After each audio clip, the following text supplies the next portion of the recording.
My God, look at him. Just oh, no Diddy.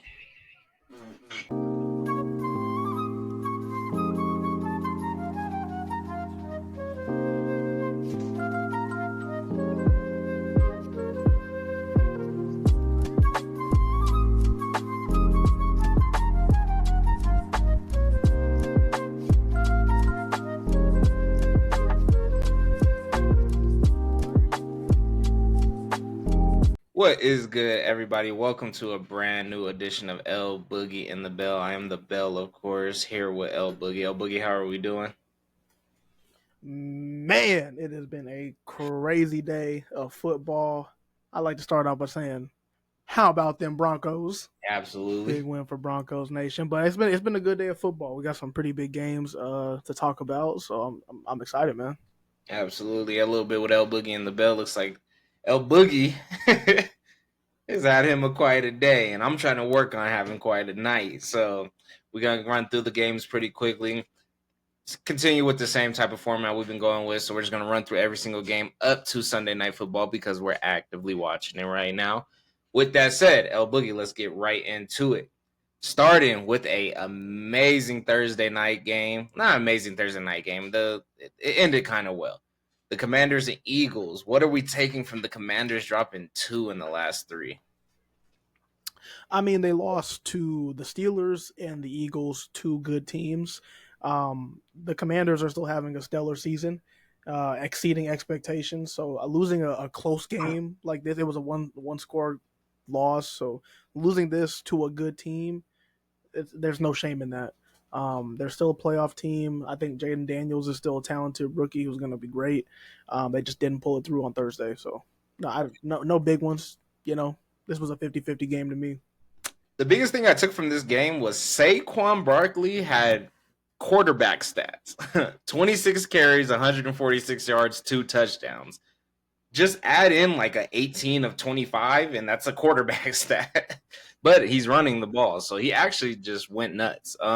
He completely took over this game. So Saquon Barkley doing his thing, making highlights out of everybody on the field. Truly the most athletic player on the field any given time. I just took that Saquon could take over a game as a running back. And how cool is it that we got running backs who are actually capable of doing that right now? As far as the Washington Commanders, rookie quarterback, a lot of new faces on the team. Keep your head high. You're going to need it. Keep your head high. Make it out of the first round of the playoffs this year. You can't ask for no more.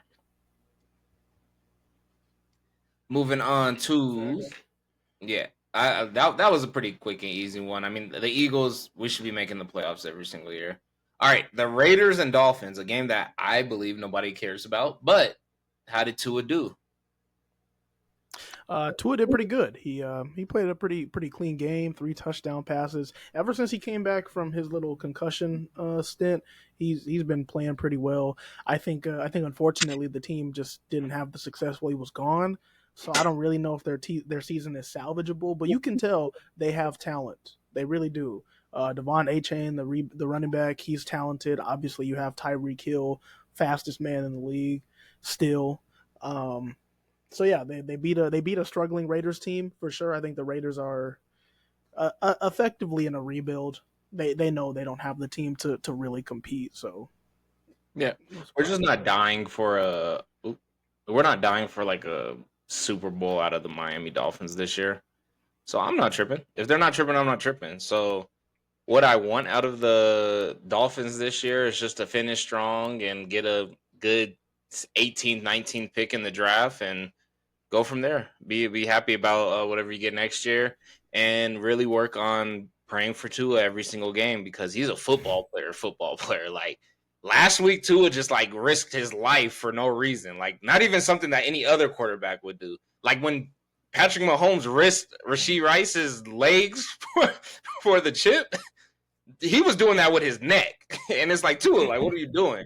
I didn't hear nothing or see nothing out of that today, but the biggest thing that the Dolphins need to focus on is making sure that Tua protects the neck and head. Outside of that, I see them just winning a couple more games this year, losing the tough ones, and getting a pretty good draft pick out of all this, and just got to focus on having their quarterback for the full year. As far as the Raiders, I just need them to lose to the Broncos next week. They're obviously going to have an off year for the rest of the year, so that's it. Hey, the one thing for the Raiders though, Brock Bowers, the tight end they drafted out of Georgia, he's the truth. He is the truth. He is a building block for that team. Does Brock Bowers have a long-term future in Las Vegas? Absolutely. I mean, he's like I think right now he's a rookie, and I think he's their best offensive weapon right now. At least that's what it looks like. So he's a building block. I hope he doesn't have like the same rookie season like Sam Laporta last year, the tight end in Detroit, where he had a really good rookie season and then sophomore slump happened. I hope that's not the case, but he looks good. He looks really good. See, with Brock Bowers, I'm more focused on what quarterback he gets out of this year's draft. If he gets a Shador Sanders, yikes! It's the AFC West is gonna be. It'll be tough. It'll be tough. It won't be a cakewalk for Patrick Mahomes. Absolutely. Hopefully. All right, the Browns. I can only hope Jameis Winston did pretty good. I see 0 interceptions, but I do see a 35-14 loss to a struggling New Orleans team, and an even struggling more Cleveland team took that loss. Boogie, how we feel? Yeah, I think the Browns just got outplayed. Jameis obviously was okay. The Browns didn't run the ball amazing today. They only had, I think, 70 rushing yards as a team. So yeah, I mean, Jerry Jeudy, he had a long touchdown catch. Good for him, I guess. But that's another team where the season's kind of down, like similar to the Raiders. Like the Browns aren't really doing anything. They're just like, all right, let's make it to the end of the season. And then the Saints, the Saints. All I gotta say about the Saints is that Taysom Hill is the most frustrating fantasy football player ever, because he has games where he either doesn't play or he puts up like 2 fantasy points, and then he has a game like today where he freaking runs in 3 touchdowns, 140 yards, and he's listed as a tight end. I was about to say he's not even a running back. So seeing those rushing numbers and knowing that I also started Alvin Kamara really hurts my heart. Like, why are y'all not running the ball with the running back? It's so frustrating. We're clipping his highlights with exactly what you just said, because there's just no way. I mean, he's not a running back. So, like, the fact that he's just under the rushing yards and it says 7 carries for 138 yards. First of all, 7 carries for 138 rushing yards and 3 one more time. 7 carries for 138 rushing yards and 3 carries. I will say it again, but, I mean...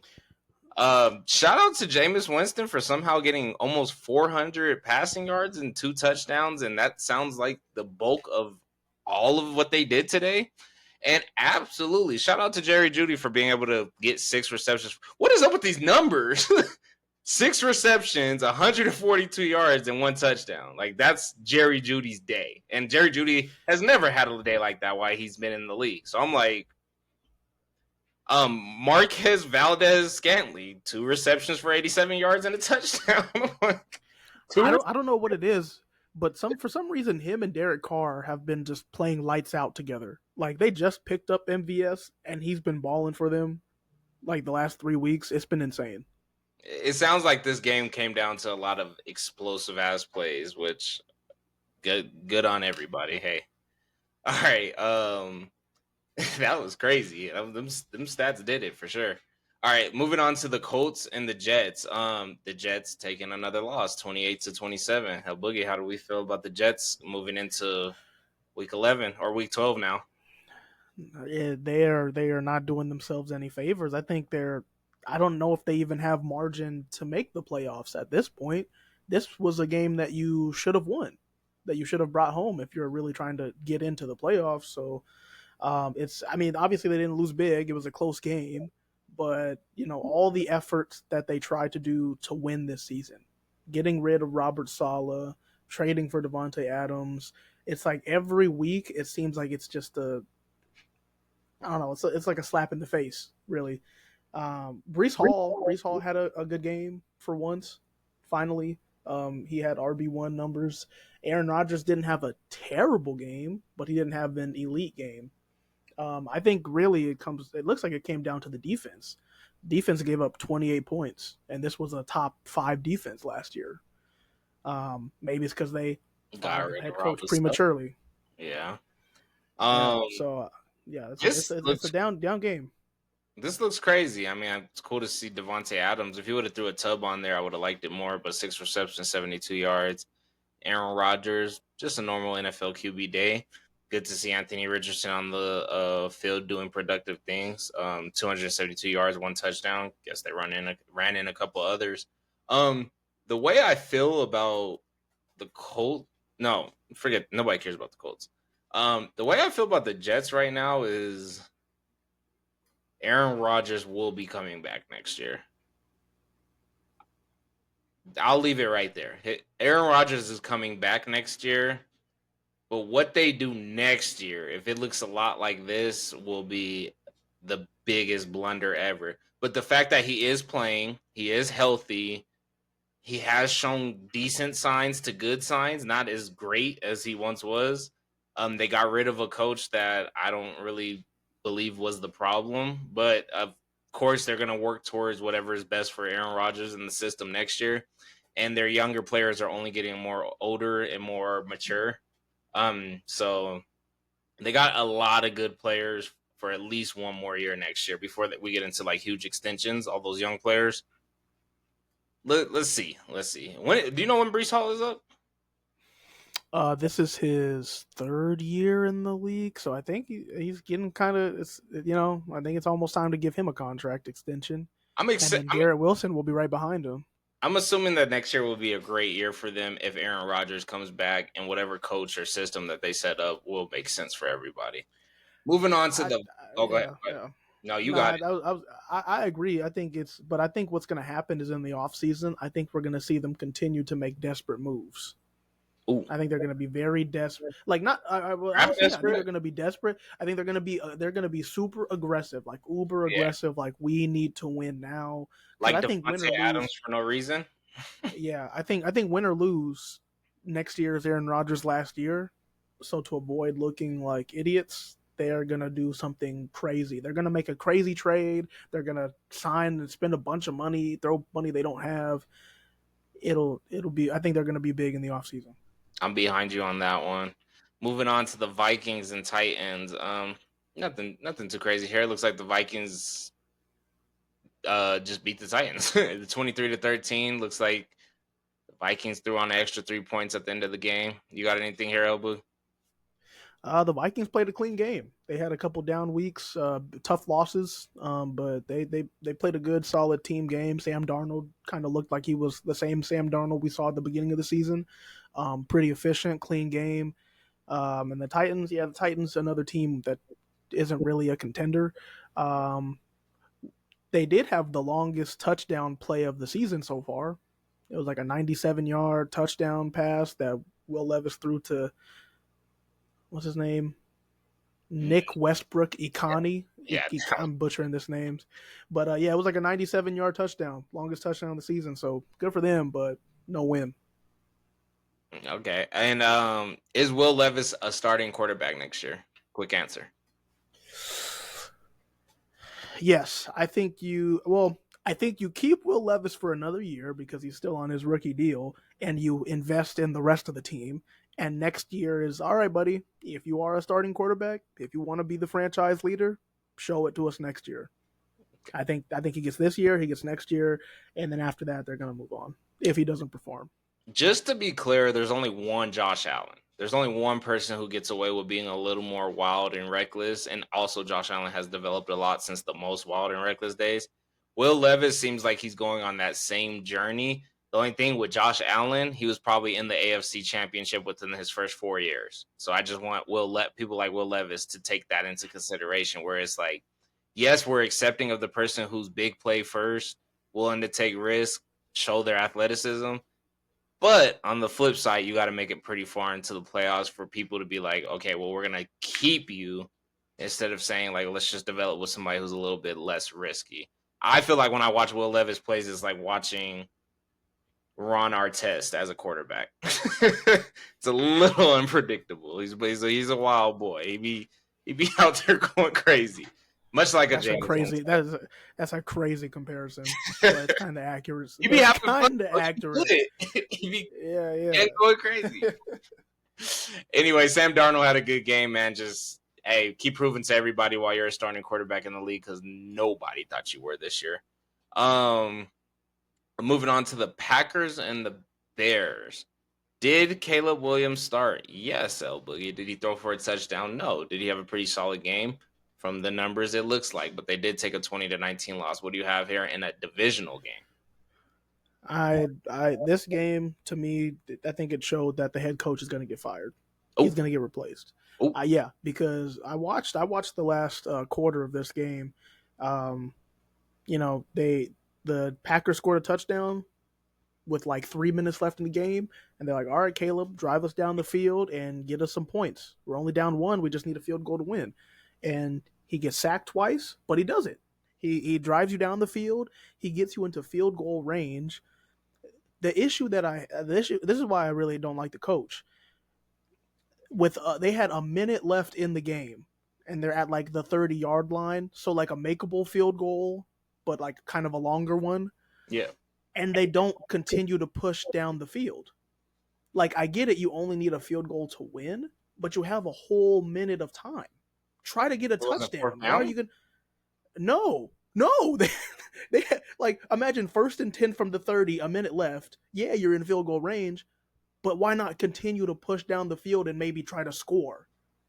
Instead, they just wasted time. Like, literally just wasted time, got to 3 seconds left, set up for the field goal, and then the field goal gets blocked. Field goal got blocked. Similar fashion to how the Broncos lost last week. Drive down the field, enter the game, possible game winner gets blocked. I think that's on the coach. That is on the coach. And you feel like Caleb Williams has some good decision making? It's hit or miss. I think he holds on to the ball too long. He needs to learn how to get rid of it and just take a good incompletion. But he did what he was supposed to do. Like, time on the clock, drive down the field, go get his points. He executed. He marched down the field. The coach just decided to stop for a long field goal for no reason. Like, he didn't have to do it. It wasn't 4th down. It wasn't like, no, he just stopped. Good enough for me. I don't have much with this. Jordan Love needs to be in the playoffs. That's the only thing I got to say to this game. Caleb Williams, he's still a rookie. I don't think that the backup quarterback, I don't even care if he really is. I don't think any backup quarterback is going to be better than the number 1 overall draft pick just because you made that investment. Not because whether it's true or not, just because you made that investment. Anyways, moving on to the Jaguars and Lions. Very, very quick. Do you got anything here, El Boogie? 52-6. Belt to ass. Belt to ass. Like, it was so bad. Like, watching the highlights, the Jags are just a broken, beaten down team. The coach is gone. The team is gonna get set ablaze. But belt to ass. Starting. We saw a really good team play against a very, underperforming team, and it obviously showed in the score. This is the worst loss that the Jaguars franchise has taken in since 1995. Jared Goff, 24 of 29, almost a perfect game. 412 yards, 4 touchdowns. Shout out to David Montgomery throwing his own 15 carries, 74 yards for 2 touchdowns rushing. And shout out to Amon-Ra St. Brown. 11 receptions, 100. I mean, it looks like he just did whatever he wanted. 11 receptions, 161 yards, 2 touchdowns. Belt to ass. Belt to ass. That's how you summarize this game, dude. How do you feel about the Jahmyr Gibbs and David Montgomery? Their nickname. Have you heard it? I have not. What is it? It's Sonic and Knuckles. Is Jahmyr Gibbs the Knuckles? I think Gibbs is Sonic. David Montgomery's his Knuckles. I was going to say, like, is he the brute force? I fuck with it. Yeah. I like it. I haven't heard it, but I like it. Moving on. That was a good one. Oh, that game reminds me a lot of the Broncos game last year where they took that tough L. The Jaguars need to change something. Everything. They need to move to London. Moving on. Rams versus the Patriots. I keep saying over and over about these Patriots. They're competing, they're playing, they're developing a quarterback. Not really focused on winning football games. Looks like they were close today against a team that's probably fighting for a playoff spot. El Boogie, what do you got here? I mean, even though the Patriots lost a close one, I think this is good. This is an optimistic look for the franchise. Drake May looks like you said. He looks like he's developing. He had a okay game. I mean, 2 touchdowns, 1 turnover. It was a good rookie game, if you ask me. So, and especially with the lack of offensive talent on the roster, it almost reminds me of what the Broncos are doing just without the wins. And maybe their defense isn't as good as the Broncos defense, but it seems very like in the same vein. Like, all right, we have a rookie quarterback who is doing well despite not having the best team around him. We just got to put him in a good position moving forward. And the Rams just Matthew Stafford just had a day. He had a day. Cooper Kupp and Puka Nacua went off, so they were just rolling. See, I don't want Matthew Stafford's day to fly over people's head. He only had 18 completions. He's 18 of 27, but with those 18 completions, he turned it into 295 yards. So I'm only assuming that whatever short passes, there was a lot of gain after those passes, or he was letting it fly downfield because 18 receptions for 295 yards. I'm not that good at math, but that's a lot. Speaking of which, you got somebody with 7 receptions who ended up with 123 in a tub today, and that's Puka Nacua. So it just looks like they were clicking. Like it looks like clicking on yards after the catch. It also looks like they were just clicking down the field if that's what he was throwing, because only 18 were caught. And we're looking at a 300 day. Compared to Drake May, 30 completions, 282 yards. So I'm like, looks like when the ball did fly and get caught, it looks like a lot of productivity happened after that. So shout out to them. Looking at their stats, looks like it wasn't as close as of a game, but hey, 28-22. So this, I do love my Broncos, but I would say this was the game of the week. The Ravens versus the Steelers. I actually watched the second half of this game, which was good because it really picked up as far as scoring points and productive drives compared to the first half. Kind of. No, I actually watched the second quarter and up. Let's start there. Yeah. I watched the second quarter. That's when it really started picking up. Very slow first quarters. Very, very struggling Ravens team. We had Derrick Henry's first fumble, but let me take a step back. Boogie, how you feeling about this one? It seemed like a really good defensive game. Like two tough. Like this is very very representative of what the AFC North is. The teams were gritty. The defenses played really well. Yeah, a Derrick Henry fumble, which it was the first time that he had fumbled in like almost three years. So it just wasn't the Ravens' day. They came close. They had a chance to tie it up at the end, but the Steelers' defense held strong. Russell Wilson, he had a good game, but they couldn't punch it in. Those 18 points, those are all field goals. But that shows they were driving the ball down consistently. They just couldn't cash it in the red zone. So yeah, I think it's a tough game. But I'm every week I'm surprised by what the Steelers are doing because I did not see this coming. I thought they were I thought they were a third place team in the division. Really? But now they're the number 2. They're the number 2 team in the AFC. So the number one thing I took surprising from this game was Russ is going to take the blame for a lot of what happens when the score is over, regardless. The interception he threw, I do believe that he thought he had the connection with what's his name, Darnell Washington, the tight end. I do believe he honestly thought he had the connection with him for the interception he threw. It was very much like, I'm gonna guide you back this way, but the communication was a little off. Would it have been caught? I don't know, but it wouldn't have been an interception because it would have been a jump ball or whatever the case is. That has a lot to work with it. But then they come out and his 2 receptions for 42 yards happen on the next drive. So I think they are still going to build that team camaraderie. He wasn't there for like the first half of the season. I think they're closing in on being a great team to be able to do great things. I like that Russell Wilson is making George Pickens happy because you have a very, very productive Najee Harris week in and week out. you had a productive run system with a Justin Fields who was producing wins. But I just feel like the production out of everybody on the team is just getting better with Russell Wilson. And I like the way that they look. I think the Ravens just had an off day. It's going to happen. The Ravens are really, really going to be disappointed in those first two games. So going 0-2 at the beginning of the seasons, I think it's really going to hold them back after the first round of the playoffs. They're really going to fill those because let's assuming they lose two more games, they're going to be in that back half, and they're obviously not ahead of their division, and it's getting late in the season.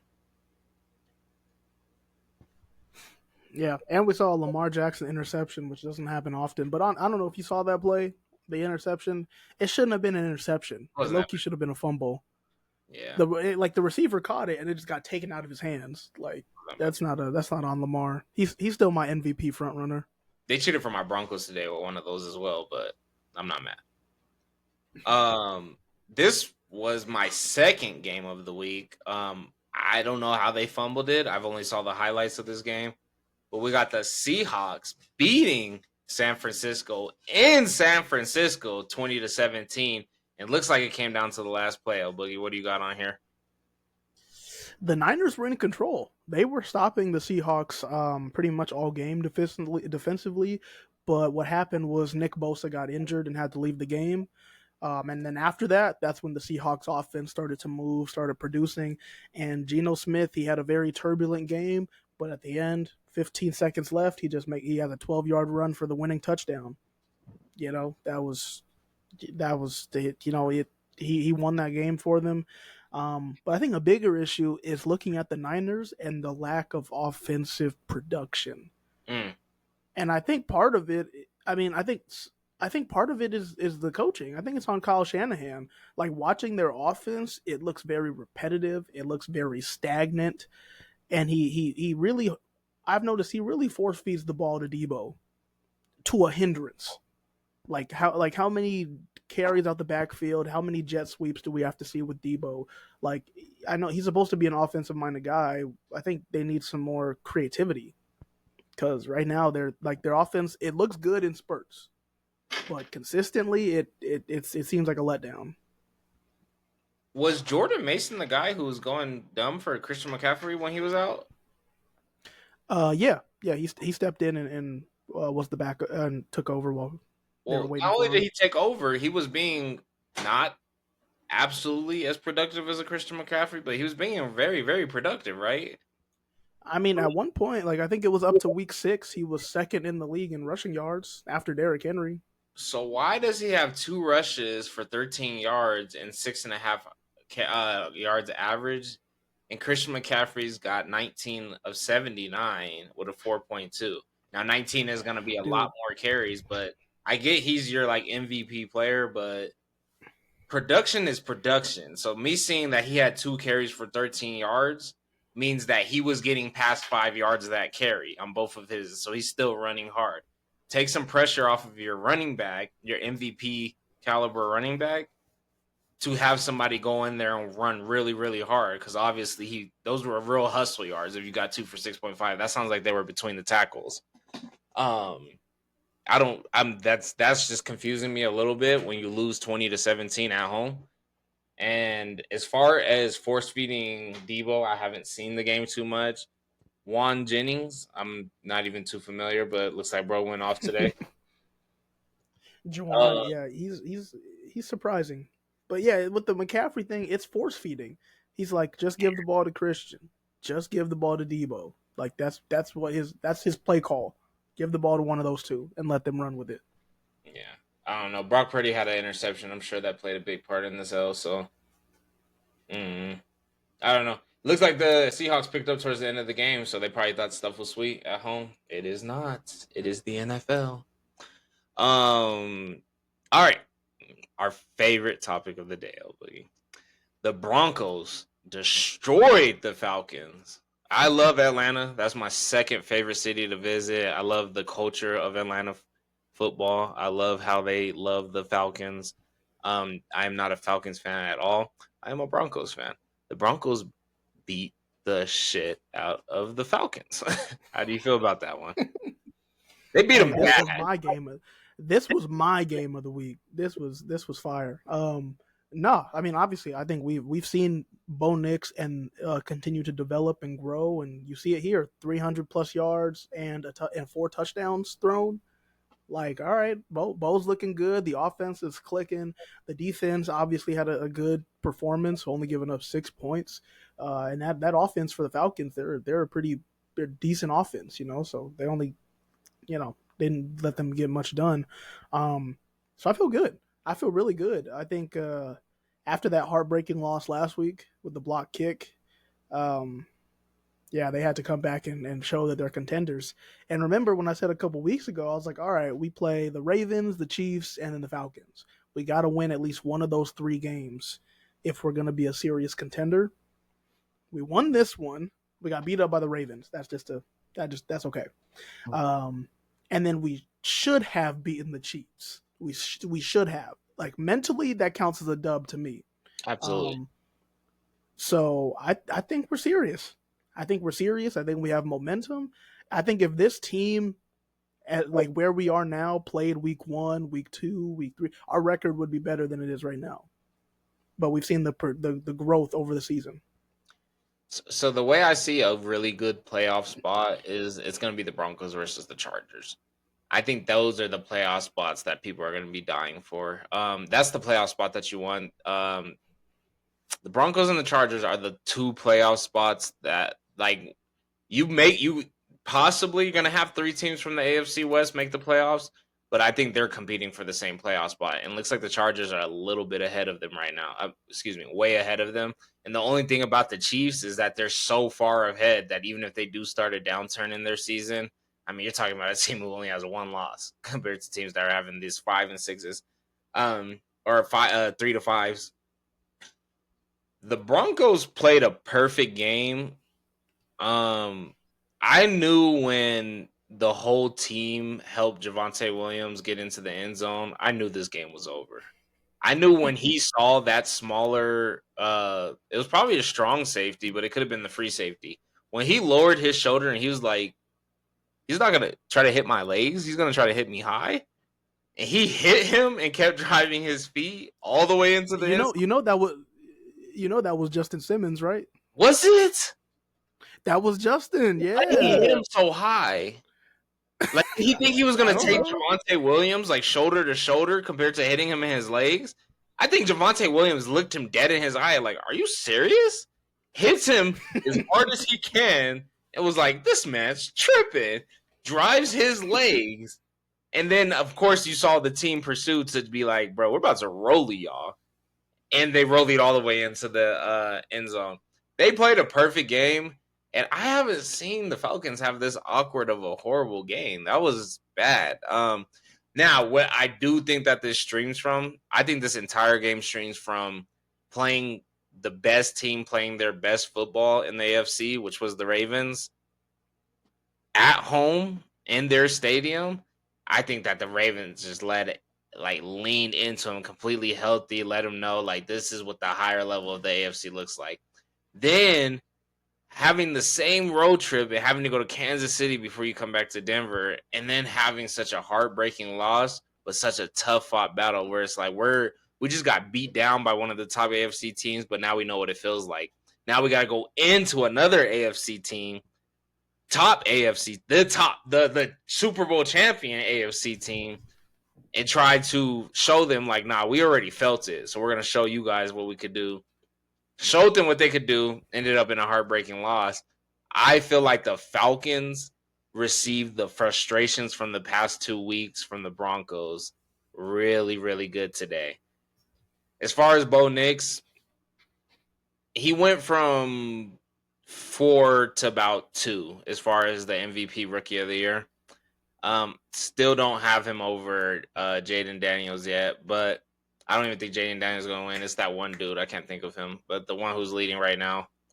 I think I still have him first. So I got Bo Nix at 3, but he definitely passed whatever 5th spot as far as the betting odds.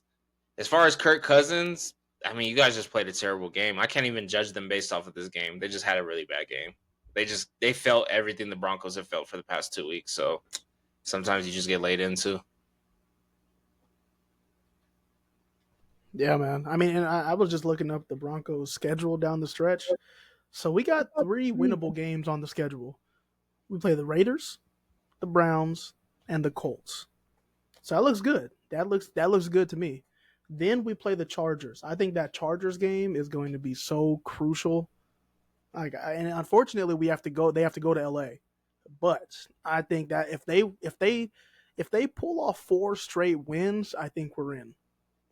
We I end tough. We end against the Bengals and the Chiefs, but those four games, we win those. I think we're going. I believe the Broncos need to win their next three, and I have faith that they can win their next three. I believe that Chargers loss is okay, but I believe I'm calling it right now. I believe that Pat Surtain is going to shut out Jamar Chase in Cincinnati and prove to the rest of the AFC that next year they're going to be a top contender. Now, that Chiefs game, you can only hope that we're going to win that Chiefs game and like sell into the playoffs smooth. You can hope that the Chiefs are going to take a step back actually and be like, let's prepare for the playoffs. Not really Patrick Mahomes style. You know, Patrick Mahomes goes for the win and beats people down. But if Andy Reid is preparing for another Super Bowl, I actually do see the Chiefs stepping back. They finish out the season with 1 or 2 losses. I don't see them going too hard at that last game, knowing that the Broncos are going to be fighting and trying to kill to get into a playoff spot. I see the Broncos winning the next three. I actually see them dropping to the Chargers again because I know the Chargers won it just as bad as the Broncos, and now they get home field advantage with it. I see the Bengals game being the determining factor of whether or not the Broncos can make it, and I see the best corner in football versus one of the most explosive season-having receivers. I think that's going to determine whether or not the Broncos are going to get into the playoffs. And I absolutely think that that's going to be a great storyline if this happens the way I believe it is.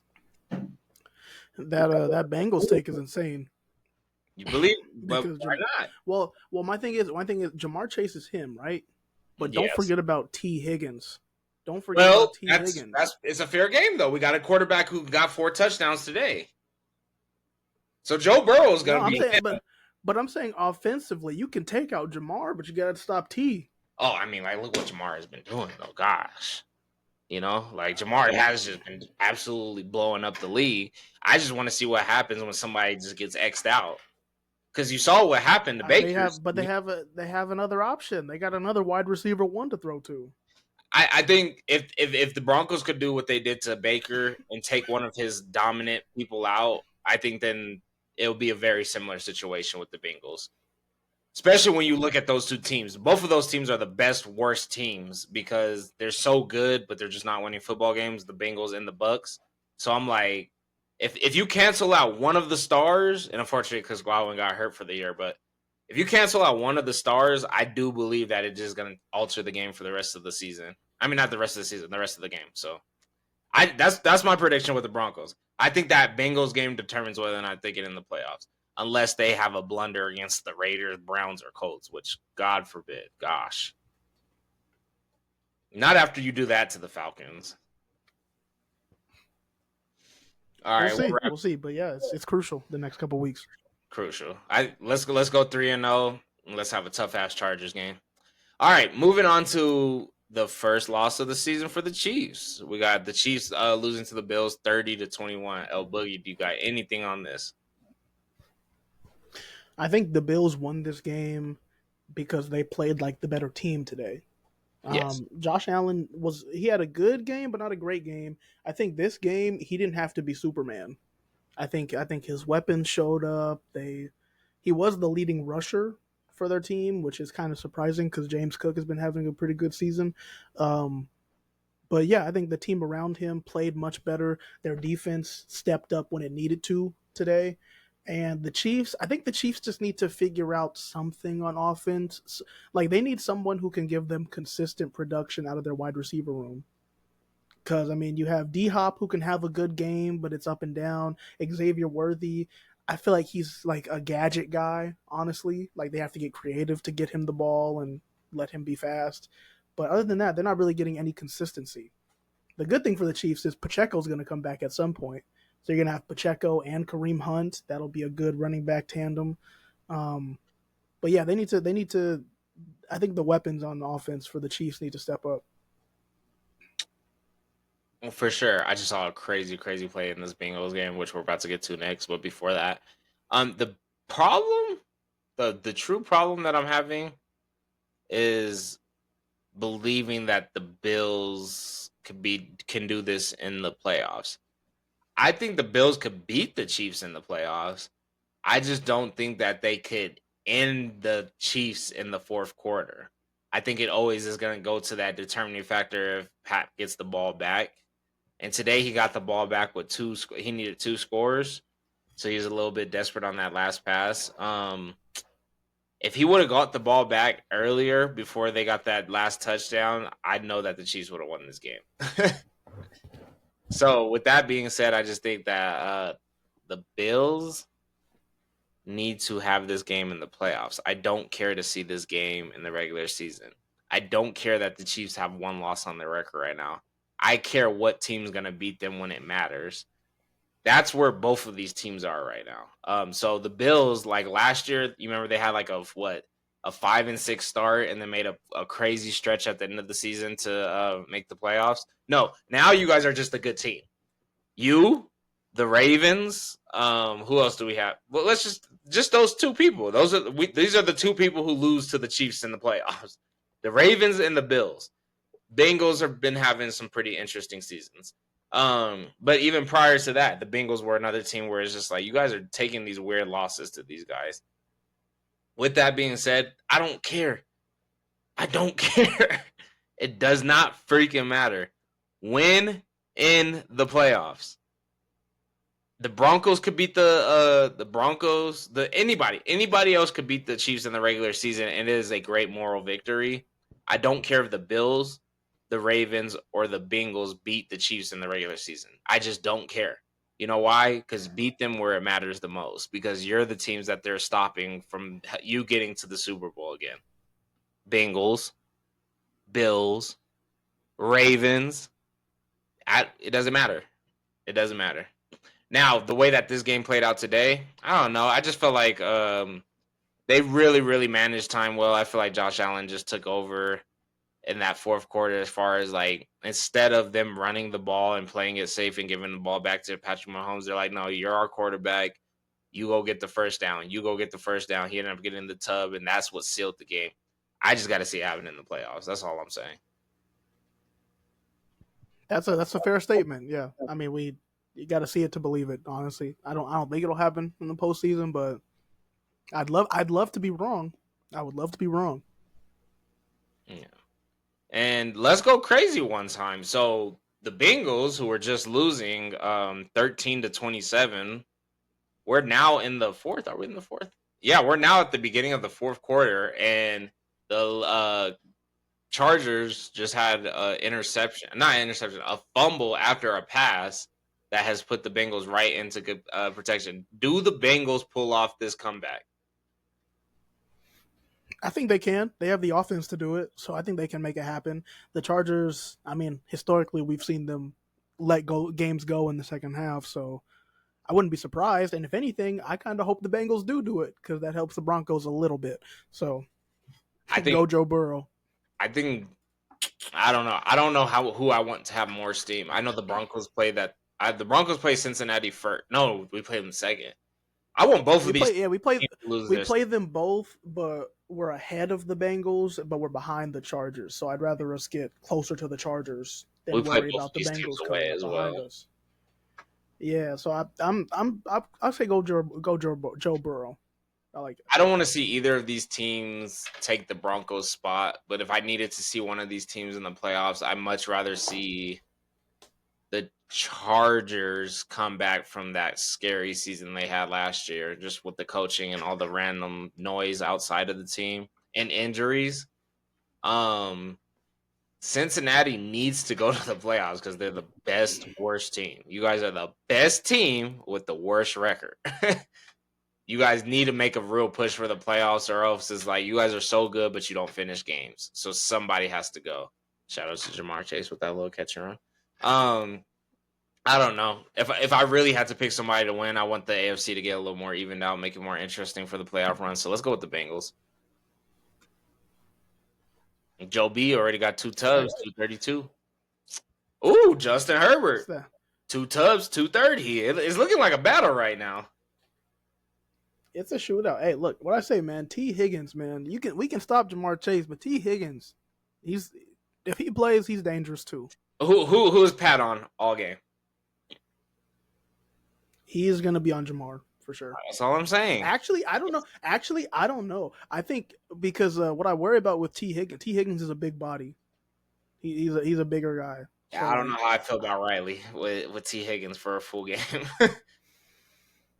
I don't like that. He's gonna do I don't good. like. It's I just don't when he know. does I bad. don't know. I don't like either. Yeah, I'm like, I think Riley on T Higgins is gonna go great until it goes bad. Because if Jamar Chase is out, they're gonna throw it up and he's gonna get one. Shout out to Joe Burrow, dude, making plays though today. They playing like a team that wants to win. Oh, it's gonna be about that though.